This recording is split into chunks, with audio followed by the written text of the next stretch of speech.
La sublime naturaleza y sus enigmas nunca dejan de sorprendernos. Dentro del reino vegetal existen unas cautivantes y exóticas plantas de formas y estructuras complejas que se encuentran distribuidas alrededor del mundo, capaces de interactuar con su entorno de una manera asombrosa.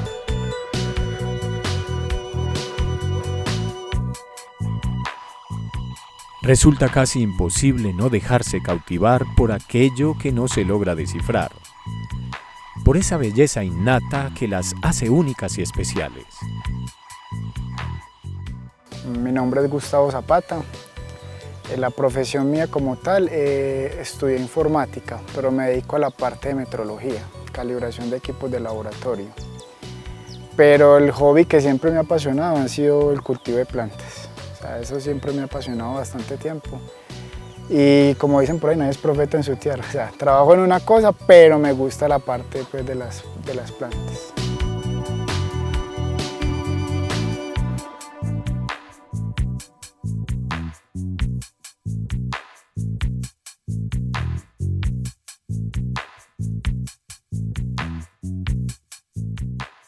Normalmente en el transcurso de las ferias de las flores y en el jardín botánico han vendido planticas carnívoras. Así empecé yo hace mucho tiempo. La primera plantica la conseguí allá en el jardín botánico. Pero entonces, como trabajo en la parte de metrología, la parte de laboratorio se me dio muy bien. ¿Qué ocurre? Que me di cuenta que para reproducir este tipo de plantas se necesita la parte del in vitro. Entonces, como se me dio facilidad, empecé como a investigar toda la cuestión cómo reproducir las planticas carnívoras, después de que compré la primera allá en el jardín botánico. Con el tiempo y gracias al internet se me pudo encontrar mucha información y gracias a mi trabajo en la parte de calibración de equipos de laboratorio pudimos implementar la reproducción in vitro como tal.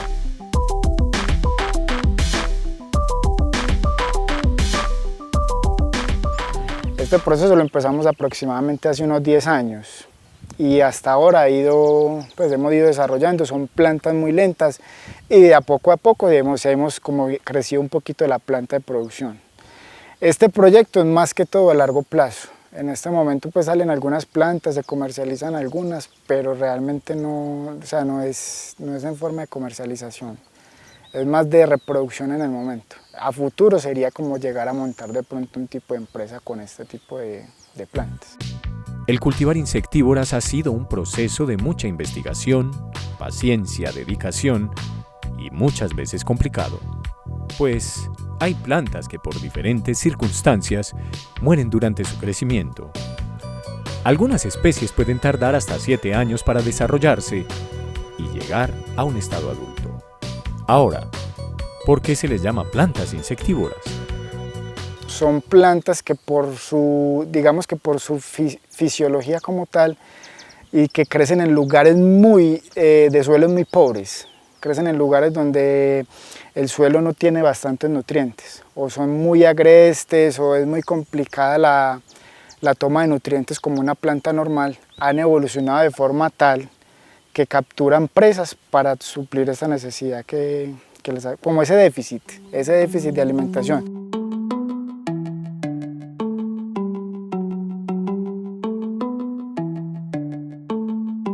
Normalmente crecen en lugares muy pantanosos, donde el nitrógeno es demasiado bajo. ¿Qué ocurre con ellas? Muchas han evolucionado, como las droseras, como las Venus.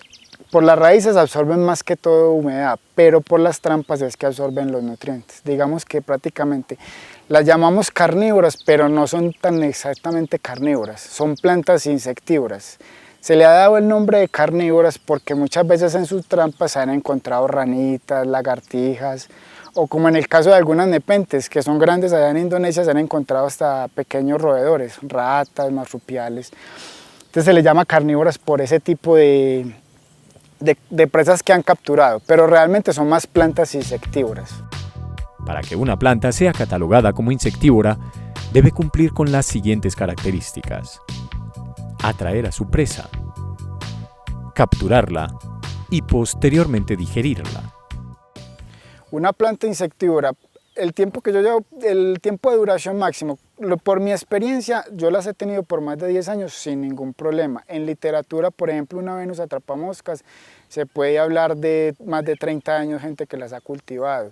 Digamos en nepentes, por ejemplo, una nepentes puede tener hasta 30, 40, 50 años. Si vamos a mirar, por ejemplo, se dice ya por investigaciones que las nepentes, como la nepentes raya, que es una nepentes de la que más crece, que un solo jarro puede almacenar tranquilamente 4 litros de líquido. Para desarrollarse un jarro en su totalidad puede demorar hasta 50 años.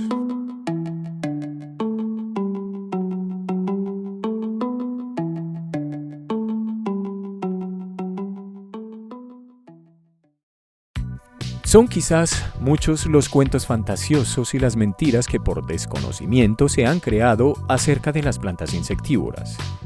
Normalmente nos la han vendido mucho, digamos que en las películas. A veces la gente pregunta, esa planta me muerde, esa planta me arranca el pedazo, me saca sangre. Pero no, realmente la planta llama mucho la atención, es por lo exótico. ¿Qué ocurre con la planta carnívora como tal o la planta insectívora? La que más ha llamado la atención es la que llamamos la Venus atrapamoscas o Dionaea muscipula, que es el nombre científico. Normalmente se ha popularizado mucho a través también de los videojuegos como Mario Bros. Normalmente recordamos la plantica que salía de los tubitos y cerraba las boquitas. Es muy similar a ella, es la que tiene los dientecitos y es la que más llama. ¿Qué ocurre con esta planta? Es más de tipo, digamos, decorativo. Tú la utilizas porque es una planta exótica, tipo una orquídea, tipo de pronto un bonsái o una de estas suculentas. Pero son plantas demasiado raras, que como el cultivo es tan lento y tan demorado, muchas veces no la ves en los viveros ni en este tipo de lugares.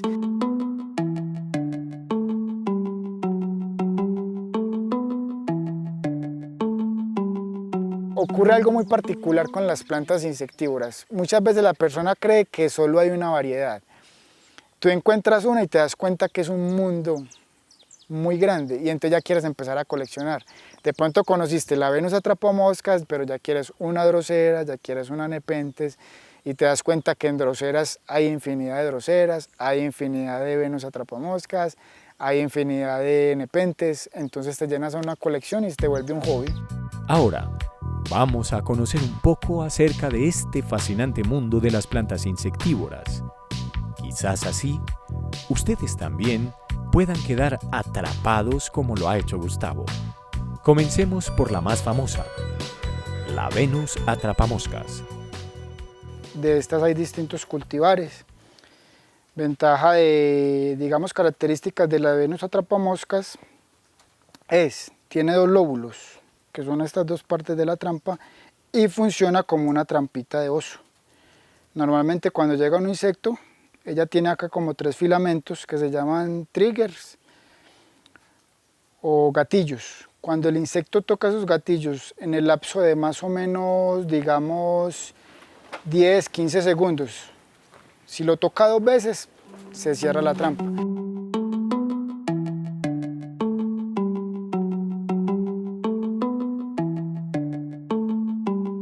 Porque ese tipo de mecanismo, digamos que cayó una gota de lluvia, se activó uno de los gatillos, pero no volvió a activarse a los 10, 15 segundos, la planta no reacciona, porque dice, no es una presa la que está llegando. Este tipo de planta crece en forma de roseta, va sacando casi que una hojita y va en forma circular, va creciendo así en forma, va a circular. Muchas veces cuando la planta ya es muy vieja en una misma maceta, se tiende a desplazar hacia un lado, por el mismo tipo de crecimiento, va creciendo como en forma de roseta.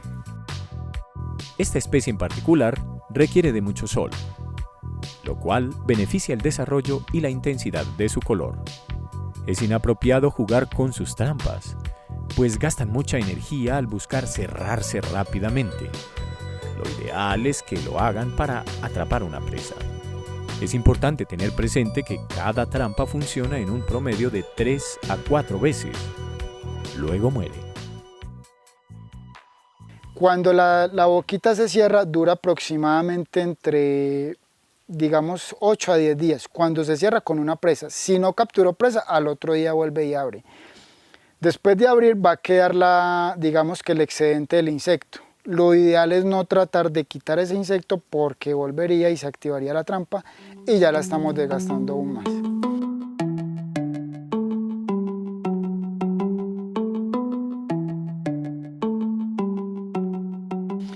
Este tipo de planta tiene bastantes cultivares, hay unos que crecen bastantes, se pueden reproducir por esqueje, por semilla y por la parte in vitro.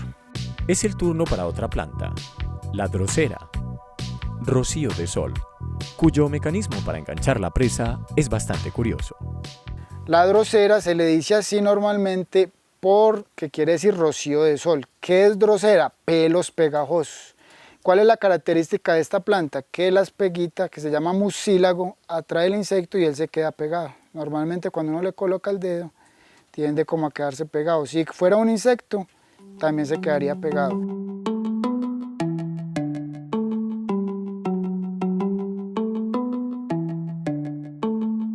Característica de la drosera, que el insecto cuando queda pegado, mientras más se mueva, tiende antes a soltarle más mucílago para atraparlo. La drosera no es tan activa como la Venus, pero también tiene cierto movimiento. Cuando un insecto cae puede demorar 1 o 2 días y va envolviendo el insecto. Entonces tenemos Venus atrapamoscas y tenemos drosera.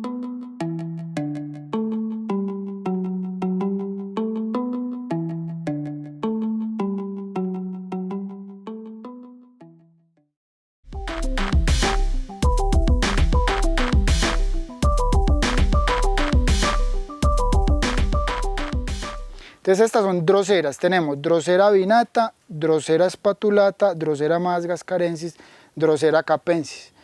Ventajas de la drosera, se reproducen muy fácil por semilla. ¿Por qué? Tienen una gran ventaja con respecto a la Venus atrapamoscas. Sacan un tallo floral como este,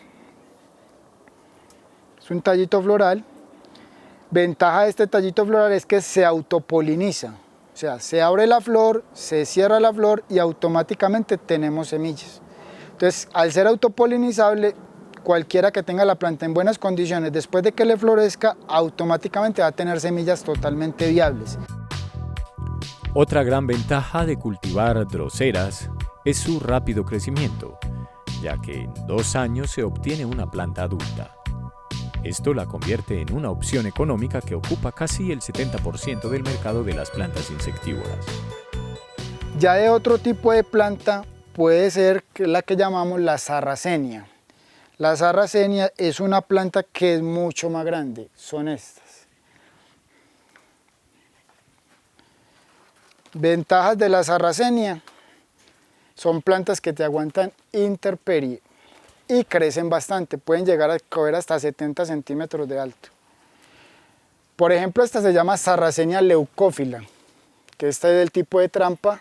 ¿Cómo atrae esta planta? Aquí cae el insecto, se arrima, normalmente se va quedando como dormidito con el néctar, cae dentro del tubo y ya es digerido el insecto como tal.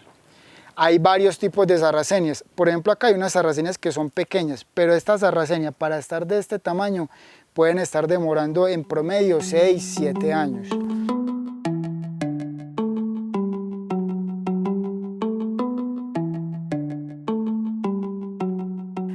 ¿Cómo se reproduce la sarracenia? Muy fácil. Cuando ellas están adultas se crean, digamos que un bosquecito de sarracenias y ustedes las pueden separar.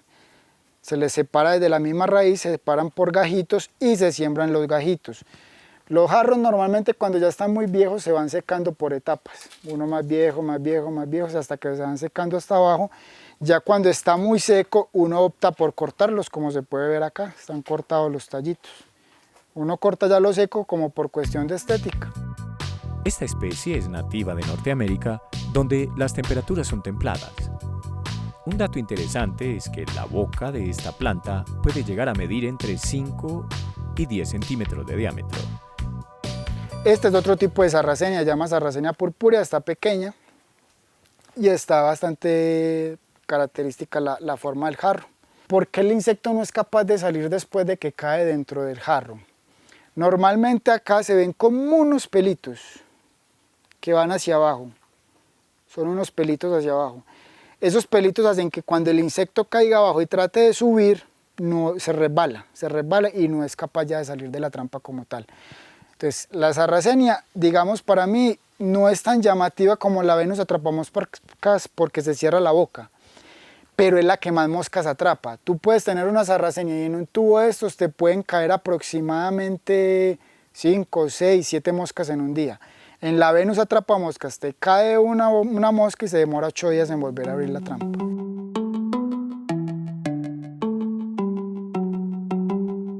La otra variedad es la nepenthes, que es la que da jarros en las hojas, o normalmente llamado jarra de mono. Hay muchos tipos de nepenthes, o sea, varían del tipo de jarra, el tipo de trampa, como tal la forma. ¿Qué es lo exótico? Esta parte, digamos que las nepenthes, la forma de trampa, es más, la palabra nepenthes viene de la palabra que dice sin dolor. Digamos que esto es como una especie de estomaguito. Ella genera un ácido acá dentro del jarroncito, el insecto cae abajo y es disuelto por ese tipo de ácido. Estas no son trampas activas. O sea, ¿qué quiere decir? Que cuando cae el insecto se cerrará la tapita. No, la tapita no se cierra. Se encuentran distribuidas en países como Indonesia, Malasia y las Filipinas. Existen aproximadamente 80 especies, además de variedades e híbridos de origen natural. Se dividen en especies de tierras bajas y de tierras altas o montañas. Por ejemplo, esta es una que se llama rock and clay. Es una planta bastante exótica y es muy rara de tener en los cultivos. Hay otra que es esta, que es la nepenthes jamata. Esta aún está pequeña, crece mucho más. Características que tiene unos dientecitos muy particulares acá en la forma del jarrito. Son de las más raritas, más exóticas. Hay otras más comunes, como es por ejemplo esta pequeña de fulgencoto, es de las más normalitas que se pueden propagar. Se propagan por esqueje. Se puede cortar de un tallo largo, se pueden ir cortando y se van sembrando los esquejecitos y van brotando planticas nuevas. Características muy particulares de la nepenthes, aun siendo plantas pequeñas, dan jarritos. Acá se puede ver una planta bastante pequeña y tiene jarritos ya diminutos.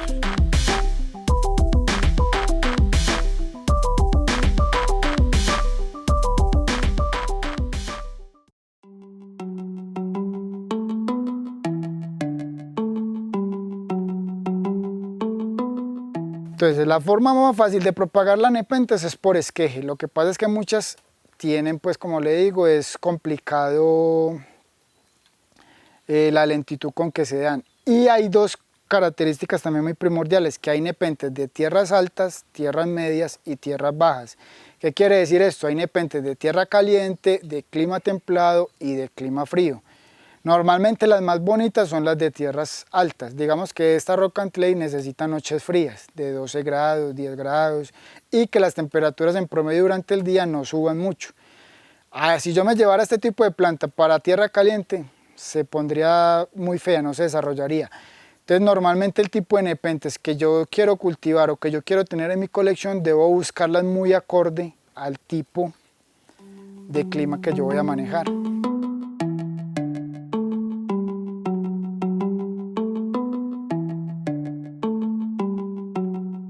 Hay otra planta que es muy rarita, que es la Cephalotus.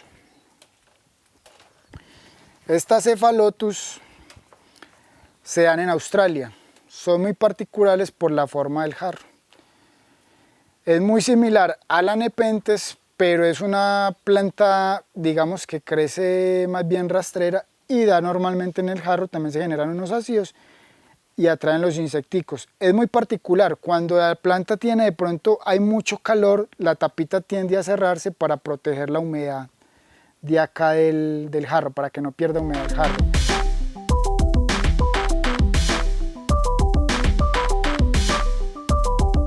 Hay otra planta demasiado exótica, que es la que llaman cobra lily o darlingtonia.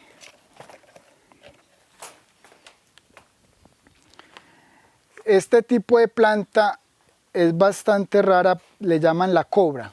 Si la pueden observar, llega a crecer mucho más tipo sarracenia. Aquí se forma la parte de la trampa, pero normalmente tiene como una especie de lengua, que es la que llaman pues la lengua bífida, como la de una cobra. Ella llama darlingtonia. Problemas de esta plantica que necesita las raíces demasiado frías. Es muy rarita y es muy exótica y le gusta más los climas fríos.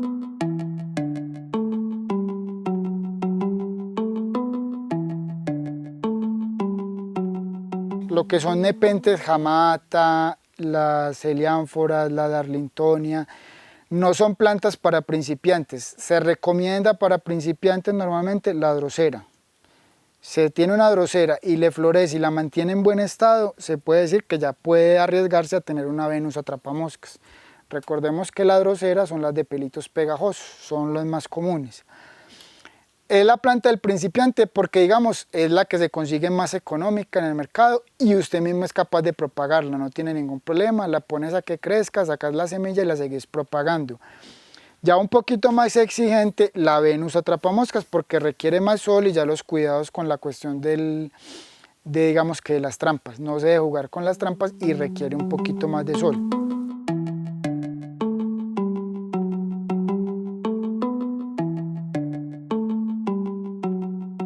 Podemos llegar a la gran conclusión que las plantas insectívoras no son plantas difíciles de cultivar, siempre y cuando manejemos los tips básicos. Recordemos que el sustrato peat moss o turba no debe ser de coco para Venus atrapamoscas, turba de coco solo para nepentes.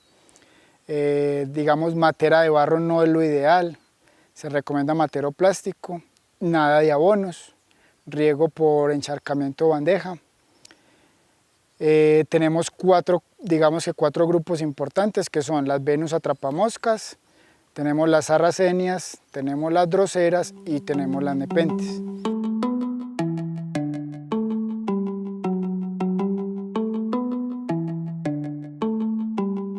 Son plantas bastante raritas, no se consiguen muy fácil en los viveros, por lo que lo ideal es que la persona que de pronto llegue a adquirir una la cuide lo más responsable posible, porque son plantas que, como pudimos observar, demoran hasta 5 o 6 años para tener un crecimiento, digamos, que aceptable para estar, digamos, como una pequeña mascota dentro de nuestros hogares.